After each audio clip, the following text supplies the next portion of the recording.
కాశీనాయన ఉద్యానవనంలో గోంగూర, సపోటా చెట్లు,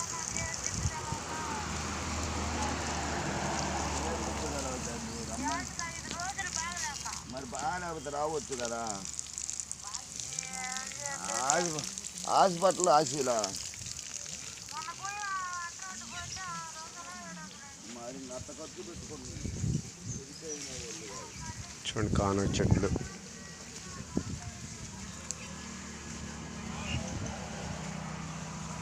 మిర్చి నారు వేయడం జరిగింది. మిర్చి నారు, వంగ,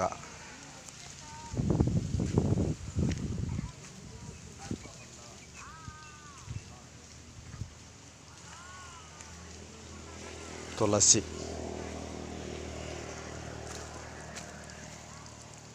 ప్రకృతి వ్యవసాయంలో భూగర్భ జలాలు పుష్కలంగా ఇస్తున్నందుకు ధన్యవాదములు.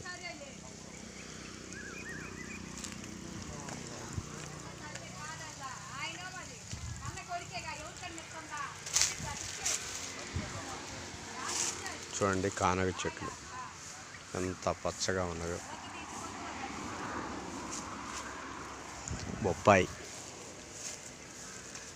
బొప్పాయి కాయలు, ఒక చెట్టుకు ఎన్ని కాయలు ఇస్తున్నాయో చూడండి. పూల చెట్లు,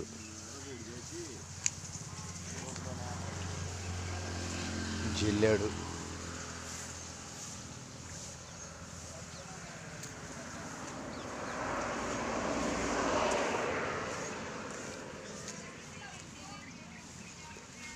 ప్రకృతి మాతను కాపాడితే అది మనం చల్లగా కాపాడుతుంది.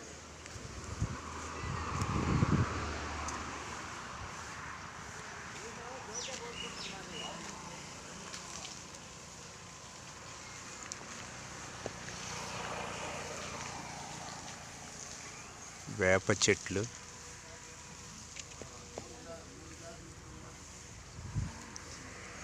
గుమ్మడి పాదులు,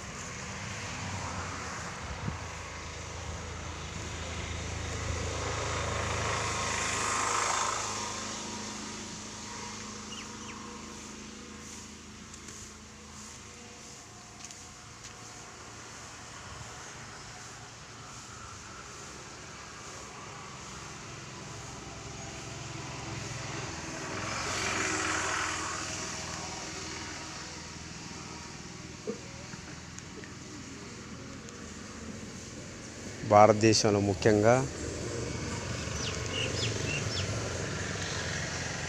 ఊపిరితిత్తుల ప్రాంతం, నల్లమల ప్రాంతం మనకు దరిదాపులో ఉండవలసిన దానికంటే 50% లోట్లో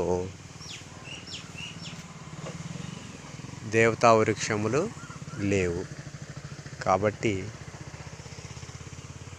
వీటిని పెంచుకోగలిగితే మనకు ఆదాయంతో పాటు ఆరోగ్యము, ఆనందం కూడా లభిస్తుంది మిత్రులారా. ఎందుకంటే ఈరోజు ఏదైనా డిమాండ్ తగ్గట్టుగానే, ఎందుకంటే నివాసానికి భూమి డిమాండ్ ఉందని చెప్పి రియల్ ఎస్టేట్ ద్వారా బాగానే సంపాదిస్తున్నారు.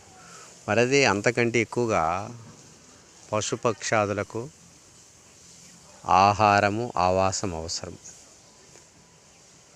కోటి విద్యలు కూటి కొరకే అన్నారు కదా.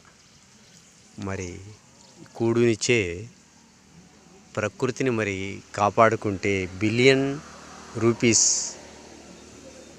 సంపద మన సొంతం అవుతుంది.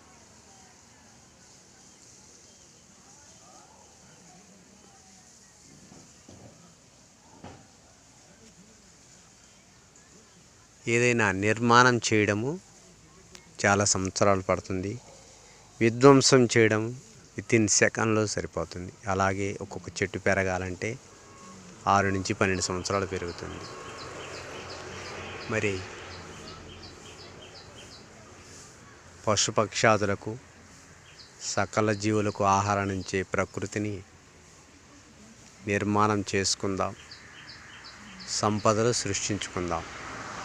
మీ ప్రకృతి డాక్టర్ ఈశ్వరరెడ్డి, నల్లమల ప్రాంతము, కనిగిరి. జై ప్రకృతి మాత. ఓం నమః శివాయ.